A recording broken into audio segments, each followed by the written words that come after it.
ലോകത്തിലെ ഏറ്റവും വലിയ സഭയുടെ സ്ഥാപകനായ പാസ്റ്റർ പോൾ യോങ്കിച്ചോ തന്റെ ജീവിതത്തിന്റെ അവസാന കാലത്ത് ജയിലിൽ കിടന്നിരുന്നു. ഞാൻ കഴിഞ്ഞ ദിവസം യോങ്കിച്ചോയെ കുറിച്ച് ഒരു വീഡിയോ ചെയ്തു. ആ വീഡിയോയ്ക്ക് വലിയ പ്രതികരണമുണ്ടായി. ധാരാളം ആളുകൾ അത് കണ്ടു. കണ്ടവരിൽ പലരും അതിനോട് കമന്റ് ചെയ്തു. ആ കമന്റുകളിൽ ഒരു ചോദ്യമായിരുന്നു, യോങ്കിച്ചോ അവസാന കാലത്ത് അഴിമതി കുറ്റത്തിന് ജയിലിൽ കിടന്നോ എന്നുള്ളത്.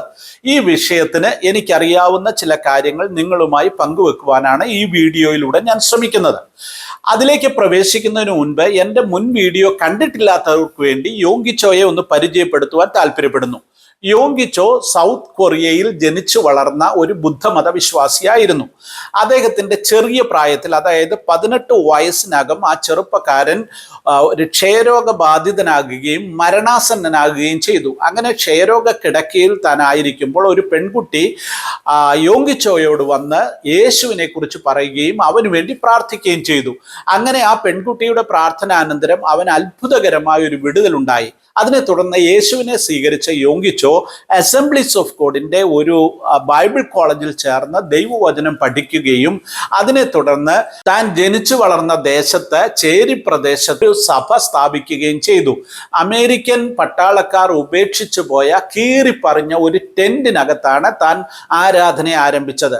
അത് സമയത്ത് അദ്ദേഹത്തിന് വിശ്വാസികളെ ഒന്നും ലഭിച്ചില്ല. എന്നാൽ പതിയെ പതിയെ അദ്ദേഹത്തിന്റെ സഭ വളരുവാൻ തുടങ്ങി. അങ്ങനെ വളർന്നു വന്ന സഭ അത്ഭുതങ്ങളിലൂടെ, അടയാളങ്ങളിലൂടെ, ദൈവവചന ശുശ്രൂഷകളിലൂടെ, പോൾ യോങ്കിച്ചോയുടെ അനുഭവങ്ങളിലൂടെ ഒക്കെ ഈ സഭ വളർച്ച പ്രാപിച്ചു. അങ്ങനെ വളർന്നു വന്ന സഭ 1980-കളായപ്പോഴേക്ക് 2 ലക്ഷം അംഗങ്ങളുള്ള സഭയായി മാറ്റപ്പെട്ടു. സഭാ വളർച്ചാ രംഗത്ത് ഒരു അത്ഭുതമായി മാറിയ സഭ 2000 ആണ്ട്, പുതിയ നൂറ്റാണ്ടാകുമ്പോഴേക്ക് 10 ലക്ഷത്തിലധികം അംഗങ്ങളുള്ള സഭയായി മാറി. ലോകത്തിലെ സഭാ ചരിത്രകാരന്മാർക്കെല്ലാം അത്ഭുതമായി മാറിയ ഒരു ലോക്കൽ സഭയുടെ ചരിത്രമാണിത്. അങ്ങനെ വന്ന ഈ യോങ്കിച്ചോ അല്ലെങ്കിൽ ഈ പാസ്റ്റർ ലോകം മുഴുവൻ 10,000-കണക്കിന് ലക്ഷക്കണക്കിന് ആളുകളെ സ്വാധീനിക്കുന്ന അത്ഭുതകരമായ ദൈവവചന ശുശ്രൂഷകനായി മാറി. അതോടൊപ്പം തന്നെ അദ്ദേഹത്തിൻ്റെ വിശ്വാസത്തിൻ്റെ പ്രഖ്യാപനങ്ങളും വിശ്വാസത്തെക്കുറിച്ചുള്ള അത്ഭുതകരമായ ഉപദേശങ്ങളും ലക്ഷക്കണക്കിന് ആളുകളെ സ്വാധീനിച്ചു. അദ്ദേഹത്തിന്റെ പുസ്തകങ്ങൾ ലോകപ്രസിദ്ധങ്ങളാണ്. പാസ്റ്റർ പോൾ യോങ്കിച്ചോ സിയോളിൽ ആരംഭിച്ച യോയിഡോ ഫുൾ ഗോസ്പൽ ചർച്ച് വളർച്ച പ്രാപിച്ചു വന്നപ്പോൾ സഭയുടെ പ്രവർത്തനങ്ങൾ വിശാലമായി. നിരവധി സാമൂഹ്യ സേവന പ്രവർത്തനങ്ങൾ അവർ നടത്തി, വിദ്യാഭ്യാസ പ്രവർത്തനങ്ങൾ നടത്തി. അതോടൊപ്പം സമൂഹത്തിൽ അശരണരായ ആളുകൾക്ക് വേണ്ടി ധാരാളം ജീവകാരുണ്യ പ്രവർത്തനങ്ങൾ അവർ ചെയ്തു. അങ്ങനെ കൊറിയയിലെ ക്രിസ്ത്യാനിറ്റിയുടെ വളർച്ചയിൽ യോയിഡോ ഫുൾ ഗോസ്പൽ ചർച്ചിനും പാസ്റ്റർ പോൾ യോങ്കിച്ചോയ്ക്കും നിർണായകമായ സ്വാധീനമുണ്ടായി.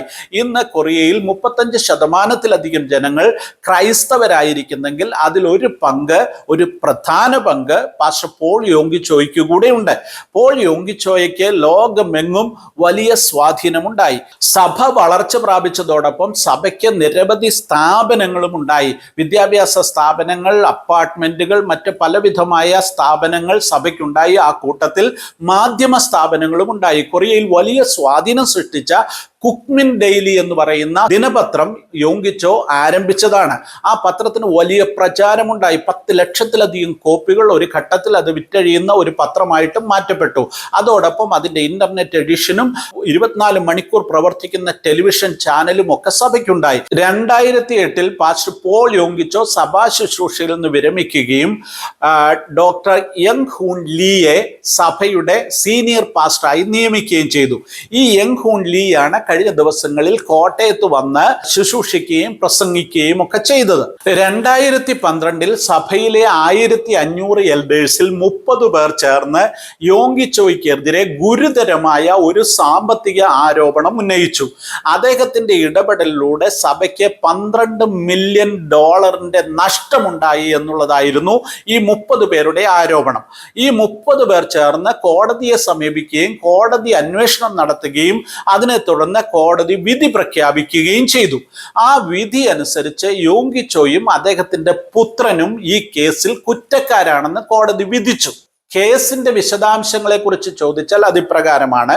യോഗിച്ചോ ആരംഭിച്ച മാധ്യമ സ്ഥാപനങ്ങളുടെ ചുമതല വഹിച്ചിരുന്നത് അദ്ദേഹത്തിന്റെ മൂത്ത പുത്രനായിരുന്നു. കുറെ കാലം കഴിഞ്ഞപ്പോൾ മാധ്യമ സ്ഥാപനങ്ങൾ വലിയ സാമ്പത്തിക ബാധ്യതയിലേക്ക് എത്തി. ഈ കമ്പനിയുടെ, അതായത് മാധ്യമ കമ്പനിയുടെ ഓഹരികൾ പബ്ലിക് മാർക്കറ്റിൽ നിന്ന് സഭ വില കൊടുത്തു വാങ്ങി. ഏകദേശം 2.5 ലക്ഷം ഓഹരികളാണ് സഭ വില കൊടുത്തു വാങ്ങിയത്. കൊറിയൻ ഓഹരി വിപണിയിൽ ഈ മാധ്യമ സ്ഥാപനത്തിന്റെ ഓഹരിക്ക് 35 വോൺ, വോൺ എന്ന് പറയുന്നത് കൊറിയൻ കറൻസിയാണ്, 35 വോൺ വിലയുണ്ടായിരുന്ന സമയത്ത് 87 വോൺ വിലയിട്ടാണ് സഭ ഈ ഓഹരികൾ, 2.5 ലക്ഷം ഓഹരികൾ വാങ്ങിയത്. അപ്പോൾ നിലവിലുള്ള വിലയേക്കാൾ കൂടിയ വിലയ്ക്ക് സഭ ഈ ഓഹരികൾ വാങ്ങി. ഈ സാമ്പത്തിക ഇടപാട് നടത്തുമ്പോൾ അവരുടെ ലക്ഷ്യവും ഉദ്ദേശം എന്ന് പറയുന്നത് തകർച്ചയിലായിരിക്കുന്ന, സാമ്പത്തിക പ്രതിസന്ധിയിലായിരിക്കുന്ന മാധ്യമ സ്ഥാപനത്തെ രക്ഷപ്പെടുത്തുക എന്നുള്ളതായിരുന്നിരിക്കാം. എന്നാൽ അന്നത്തെ ഓഹരി വിപണിയിലെ വിലയിൽ നിന്ന് കൂടിയ വിലയ്ക്ക് ഓഹരി വാങ്ങുന്ന ഒരു സാമ്പത്തിക ഇടപാട് നടത്തുന്നത് നിയമവിരുദ്ധമാണ്. ഇതിനെയാണ് കോടതിയിൽ ചോദ്യം ചെയ്തത്. കോടതിയുടെ അന്വേഷണത്തിൽ ഈ ആരോപണം ശരിയാണെന്ന് വരികയും ആ ആരോപണത്തിന്റെ അടിസ്ഥാനത്തിൽ യോങ്കി ചോയെയും അദ്ദേഹത്തിന്റെ മകനെയും കുറ്റക്കാരായി കണ്ട് ഇരുവരെയും 3 വർഷം വീതം തടവിന് ശിക്ഷിക്കുകയും $5 മില്യൺ പിഴ അടയ്ക്കുവാൻ ശിക്ഷിക്കുകയും ചെയ്തു. യോങ്കി ചോയും മകനും കുറ്റക്കാരാണെന്ന് കണ്ടെത്തിയ കോടതി, അവർക്ക് ശിക്ഷ വിധിച്ച കോടതി അതോടൊപ്പം ഒരു വിധി കൂടെ പുറപ്പെടുവിച്ചു. അതിപ്രകാരമായിരുന്നു. യോങ്കി ചോയെ അദ്ദേഹത്തിന്റെ പ്രായം കണക്കിട്ടും അദ്ദേഹം കൊറിയൻ സമൂഹത്തിന് നൽകിയ സംഭാവനകളെ വിലയിരുത്തിയും അദ്ദേഹത്തിന്റെ ശിക്ഷ അടുത്ത 5 വർഷത്തേക്ക് നടപ്പാക്കേണ്ട, അല്ലെങ്കിൽ 5 വർഷത്തേക്ക് ആ ശിക്ഷാവിധി സസ്പെൻഡ് ചെയ്തുകൊണ്ടുള്ള ഒരു ഉത്തരവ് കൂടെ കോടതി ആ കൂട്ടത്തിൽ പ്രഖ്യാപിച്ചു. അതിനെ തുടർന്ന് യോങ്കിച്ചോയുടെ പുത്രൻ ജയിലിലേക്ക് പോകുകയും യോങ്കിച്ചോ മടങ്ങി തന്റെ ഭവനത്തിലേക്ക് പോവുകയുമാണ് ഉണ്ടായത്. എന്ന് വെച്ചാൽ പറഞ്ഞു വരുന്നതിന്റെ ചുരുക്കം ഇത്രയുമേ ഉള്ളൂ.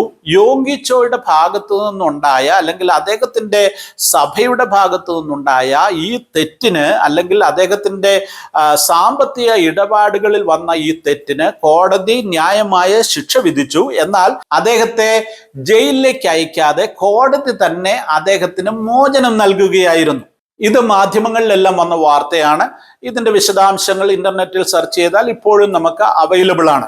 ഇനിയും ഈ കേസുമായി ബന്ധപ്പെട്ട 1-2 കാര്യങ്ങൾ കൂടെ പറഞ്ഞ് ഞാനിത് അവസാനിപ്പിക്കാം. 10 ലക്ഷത്തിലധികം അംഗങ്ങളുള്ള ഒരു സഭ, നിരവധി സ്ഥാപനങ്ങളും പ്രസ്ഥാനങ്ങളും നടത്തുന്ന ഒരു സഭ, കോടിക്കണക്കിന് രൂപയുടെ ഇടപാടുകൾ നടത്തുന്ന ഒരു സഭ, ആ സഭയുടെ സാമ്പത്തിക കാര്യങ്ങൾ മുഴുവൻ ലോകമെങ്ങും യാത്ര ചെയ്ത് ശുശ്രൂഷകൾ നടത്തിക്കൊണ്ടിരിക്കുന്ന പാസ്റ്റർ യോങ്കിച്ചോ ശ്രദ്ധിക്കുക എന്ന് പറയുന്നത് അസാധ്യമായ കാര്യമാണ്.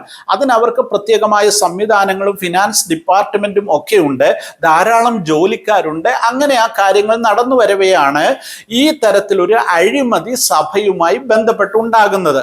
അത് തന്നെ അവരുടെ പാസ്റ്റർ ആരംഭിച്ച മാധ്യമ സ്ഥാപനത്തെ രക്ഷപ്പെടുത്തിയെടുക്കുവാൻ വേണ്ടിയാണ് ശ്രമിച്ചത് എന്ന് വേണമെങ്കിൽ പറയാം. എന്നാൽ ഇതിൽ അടിസ്ഥാനപരമായ ഒരു പ്രശ്നം, ചർച്ച് എന്ന് പറയുന്നത് വേറൊരു എൻറ്റിറ്റിയും മാധ്യമ സ്ഥാപനം മറ്റൊരു കമ്പനിയുമാണ്. അപ്പോൾ ഒരു സ്ഥാപനത്തിന്റെ പണം മറ്റൊരു കമ്പനിയുടെ ഓഹരി വാങ്ങാൻ ഉപയോഗിക്കുമ്പോൾ അതിന് കൃത്യമായ നിയമങ്ങളുണ്ട്. ആ നിയമങ്ങളും നിബന്ധനകളും പാലിച്ച് മാത്രമേ അത് ചെയ്യുവാൻ സാധിക്കുകയുള്ളൂ.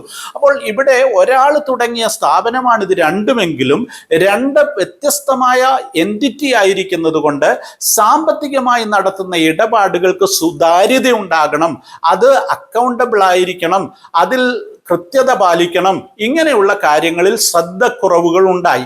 ഇത് ഫിനാൻസ് ഡിപ്പാർട്ട്മെന്റിന് സംഭവിച്ച പാളിച്ചയാണെങ്കിലും, അല്ലെങ്കിൽ അവിടെ ചിലർ ബോധപൂർവം ചെയ്തതാണ്, യോങ്കിച്ചോയുടെ മകന്റെ താല്പര്യപ്രകാരം നടന്ന ഒരു അഴിമതിയാണെങ്കിലും ഇതിന്റെ ഉത്തരവാദിത്വം സ്വാഭാവികമായി യോങ്കിച്ചോയിലേക്ക് വന്നു. കാരണം സഭയുടെ പ്രസിഡന്റ് എന്നുള്ള നിലയിൽ, സഭയുടെ സ്ഥാപകൻ എന്നുള്ള നിലയിൽ, അധികാര കേന്ദ്രം എന്നുള്ള നിലയിൽ അദ്ദേഹമാണ് ആയിരക്കണക്കിന് വരുന്ന ഡോക്യുമെന്റുകളിൽ ഫൈനൽ അതോറിറ്റിയായി ഒപ്പിട്ടിരിക്കുന്നത്. സ്വാഭാവികമായും യോങ്കിച്ചോ അതിൽ കുറ്റക്കാരനായി മാറി.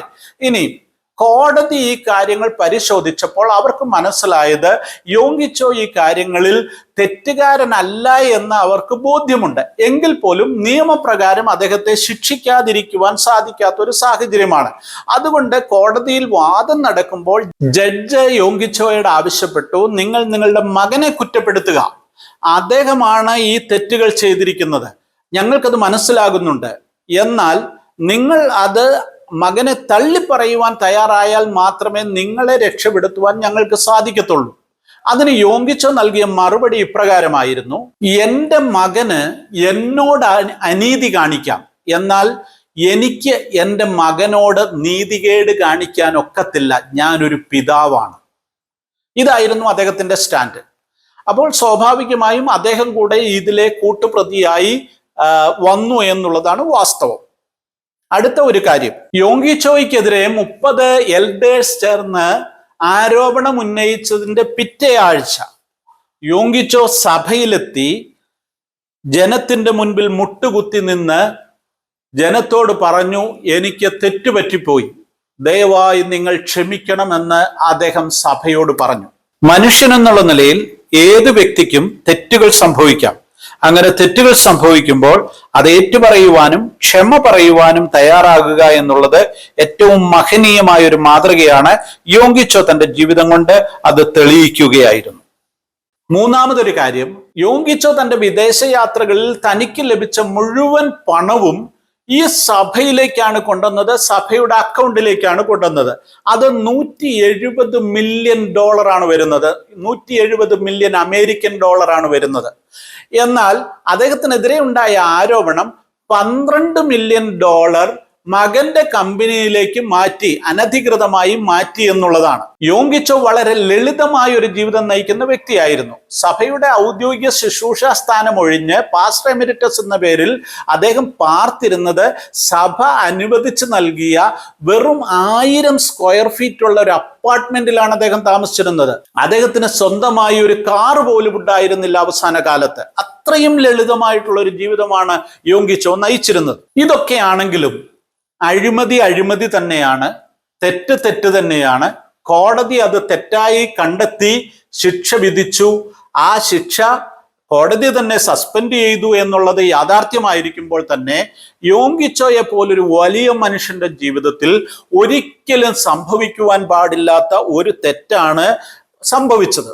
അത് ലോകം മുഴുവനുള്ള ക്രൈസ്തവരുടെ ഇടയിൽ അദ്ദേഹത്തിനുണ്ടായിരുന്ന മാന്യതയ്ക്ക് ഇടിവ് തട്ടുന്ന ഒരു കാര്യമായി പോയി എന്നുള്ളതിന് യാതൊരു സംശയവുമില്ല. ഇവിടെ സംഭവിച്ചു പോയത്, യോങ്കിച്ചോയ്ക്ക് 3 ആൺമക്കളാണുള്ളത്. അതിൽ 2 മക്കൾ, ഇളയ 2 മക്കളും സഭയിൽ സജീവാംഗങ്ങളും അവർ സഭയുടെ കാര്യങ്ങളിലും ശുശ്രൂഷ കാര്യങ്ങളിലും നന്നായി സഹകരിക്കുന്നവരും പ്രവർത്തിക്കുന്നവരും സജീവമായി മുന്നിൽ നിൽക്കുന്നവരുമാണ്. എന്നാൽ യോങ്കിച്ചോയുടെ മൂത്ത പുത്രനെ സംബന്ധിച്ചിടത്തോളം നിരവധി കേസുകൾ, തട്ടിപ്പുകളിലൊക്കെ പ്രതിയായി അസാൻമാർഗികമായ ഒരു ജീവിതം നയിക്കുന്ന വ്യക്തിയായി മാറി എന്നുള്ളതാണ് യാഥാർത്ഥ്യം. ആ മകനെ കൊണ്ട് യോങ്കിച്ചോയുടെ ജീവിതത്തിൽ ഏറ്റവും ദുഃഖകരമായ അനുഭവങ്ങളിലൂടെ അദ്ദേഹം പോകേണ്ടി വന്നു. അനുഗ്രഹീതനായ ഒരു ദൈവദാസന്റെ ജീവിതത്തിൽ സംഭവിച്ചു പോയ ഏറ്റവും ദുഃഖകരമായ വേദനാജനകമായ ഒരു കാര്യമായിരുന്നു അദ്ദേഹവുമായി ബന്ധപ്പെട്ടുണ്ടായ ഈ അഴിമതി ആരോപണങ്ങൾ. ഈ പ്രതിസന്ധിയിൽ സഭ അദ്ദേഹത്തോട് കൂടെ നിന്നു എന്നുള്ളത് നമ്മൾ ശ്രദ്ധിക്കേണ്ടതുണ്ട്. അദ്ദേഹം സ്ഥാപിച്ച സഭ, അദ്ദേഹത്തിന്റെ ലീഡേഴ്സ്, അദ്ദേഹം വിശ്വാസത്തിലേക്ക് കൊണ്ടുവന്ന ആളുകൾ, അവരെല്ലാം അദ്ദേഹത്തോട് കൂടെ നിന്നു. 30 പേരൊഴിച്ച് ബാക്കി എൽഡേഴ്സ് എല്ലാം അദ്ദേഹത്തോട് കൂടെ നിന്നു. സഭ അദ്ദേഹത്തിന് ഈ പ്രതിസന്ധിയിൽ കൈത്താങ്ങൽ കൊടുത്തു, മാതൃക കാണിച്ചു എന്നുള്ളത് എടുത്തു പറയേണ്ട ഒരു കാര്യം കൂടിയാണ്. ഇനി ഇതിൽ നിന്ന് എന്താണ് നമ്മൾക്ക് മനസ്സിലാകുന്ന ഗുണപാഠം? യോങ്കിച്ചോയും ഒരു മനുഷ്യനാണ്. സഭ വളർന്നു എന്നുള്ളതും ദൈവം അദ്ദേഹത്തെ ഉപയോഗിച്ചു എന്നുള്ളതും എല്ലാം യാഥാർത്ഥ്യമാണ്. വളരെ ചെറിയ നിലയിൽ ആരംഭിക്കുന്ന സഭകൾ അംഗങ്ങൾ വർദ്ധിച്ച് സ്ഥാപനവൽക്കരിക്കപ്പെട്ട് കഴിയുമ്പോൾ, വലിയ ബിസിനസ് സ്ഥാപനങ്ങൾ പോലെ സഭകൾ വളർന്നു കഴിയുമ്പോൾ ഉണ്ടാകുന്ന സ്വാഭാവികമായ തകർച്ചകളാണ് ഇങ്ങനെയുള്ള പ്രതിസന്ധികൾ എന്ന് നാം മനസ്സിലാക്കണം. പല ക്രിസ്തീയ പ്രസ്ഥാനങ്ങളുടെയും ചരിത്രം എടുത്ത് പരിശോധിച്ചാൽ അവരുടെ ഉദ്ദേശ ലക്ഷ്യങ്ങൾ ആരംഭത്തിലുള്ളത് വളരെ നല്ലതായിരുന്നു, നല്ല നിലയിൽ പ്രവർത്തിച്ചു. എന്നാൽ കാലങ്ങൾ കടന്നു പോകുമ്പോൾ സംഭവിക്കുന്നത് വലിയ സാമ്പത്തിക വളർച്ച ഉണ്ടാകുന്നു, വിവിധ സ്ഥാപനങ്ങൾ ഉണ്ടാകുന്നു, നിരവധി ആളുകൾ ഇതുമായി ബന്ധപ്പെട്ട് ഒക്കെ വരുമ്പോൾ ഒന്നോ രണ്ടോ പേർ ചെയ്യുന്ന കുഴപ്പങ്ങൾ പോലും മൊത്തം സഭയെ ബാധിക്കുന്നതായി മാറുന്നു എന്നുള്ളതാണ് വാസ്തവം. ആദിമ സഭയുടെ ഒരു മാതൃക നമുക്ക് പിന്തുടരേണ്ടിയിരിക്കുന്നു. ആ മാതൃക ഇപ്രകാരമായിരുന്നു. അപ്പോസ്തലന്മാരുടെ മുൻപിലേക്ക് ഒരു പ്രശ്നം വരുന്നു. സഭയിൽ ഭക്ഷണം വിളമ്പുന്നതുമായി ബന്ധപ്പെട്ട വലിയ പ്രശ്നമുണ്ടാകുന്നു. അപ്പോൾ അപ്പോസ്തലന്മാർ ആരും ഭക്ഷണം വിളമ്പാനായിട്ട് ഇറങ്ങിത്തിരിച്ചില്ല. അവര് പറഞ്ഞു, ഞങ്ങൾ പ്രാർത്ഥനയിലും വചനധ്യാനത്തിലും ഉറ്റിരിക്കും. നിങ്ങൾ നിങ്ങളുടെ ഇടയിൽ നിന്ന് നല്ല സാക്ഷ്യമുള്ള, കഴിവും പ്രാപ്തിയുമുള്ള, പരിശുദ്ധാത്മ നിറവുള്ള, വിശ്വാസമുള്ള ചിലരെ എന്ത് ചെയ്യുക, ഈ കാര്യത്തിന് വേണ്ടി തിരഞ്ഞെടുക്കുക എന്ന് പറയുകയാണ്. അതായത് സഭയുടെ പൊതുകാര്യങ്ങൾ, സഭ ഈ ലോകത്തിലാണ്, സഭയ്ക്ക് ഭൗതികമായ ഒത്തിരി കാര്യങ്ങൾ ചെയ്യുവാനുണ്ട്, നിർവഹിക്കേണ്ടതുണ്ട്. ആ കാര്യങ്ങൾ നിർവഹിക്കുവാൻ വിശ്വസ്തരായ ആളുകളെ, അഭിഷേകമുള്ള ആളുകളെ, ദൈവത്താൽ നിയോഗിക്കപ്പെട്ടവരെ തിരഞ്ഞെടുക്കുവാൻ സഭകൾ തയ്യാറാകണം. ദൈവദാസന്മാർ സാമ്പത്തിക കാര്യങ്ങളിൽ ഇടപെടാതിരിക്കുന്നതാണ് ഏറ്റവും നല്ലത് എന്ന യോങ്കിച്ചോയുടെ ജീവിതം നമ്മുടെ മുൻപിൽ ഒരു മാതൃകയായി നിൽക്കുന്നു. എങ്കിലും നമുക്ക് ആ മനുഷ്യനെ ഓർത്ത് ദൈവത്തെ സ്തുതിക്കാം. അദ്ദേഹം കർത്താവിൻ്റെ നാമത്തിനു വേണ്ടി ശക്തമായി പ്രവർത്തിച്ചു. കൊറിയ ഇന്ന് 35% ക്രൈസ്തവരുള്ള ഒരു രാജ്യമായി മാറിയെങ്കിൽ അതിനകത്ത് അദ്ദേഹത്തിന് ഒരു പ്രധാന റോളുണ്ട്. ലോകമെങ്ങുമുള്ള സഭാ വളർച്ചയിൽ യോങ്കിച്ചോയുടെ ആശയങ്ങൾക്ക് വലിയ പ്രസക്തി ഇന്നുമുണ്ട്. അദ്ദേഹത്തിന്റെ ജീവിതത്തിൽ കരിനിഴൽ വീഴ്ത്തിയ ഈ ഒരു സംഭവം കൊണ്ട് മാത്രം ആ മനുഷ്യന്റെ ത്യാഗോജ്വലമായ ഒരു ജീവിതത്തെയും ഉജ്ജ്വലമായ ശുശ്രൂഷ കാലഘട്ടത്തെയും നമുക്ക് മറന്നു കളയുവാൻ ഒക്കത്തില്ല. ക്രൈസ്തവ സഭാ ചരിത്രത്തിൽ ആർക്കും അവഗണിക്കാനാകാത്ത ഒരു സ്ഥാനം പാസ്റ്റർ പോൾ യോങ്കിച്ചോയ്ക്കുണ്ട് എന്നുള്ള കാര്യം നമ്മൾ മറന്നു പോകരുത് എന്ന് പറഞ്ഞുകൊണ്ട് ഞാൻ ആ ഭാഗം അവസാനിപ്പിക്കും.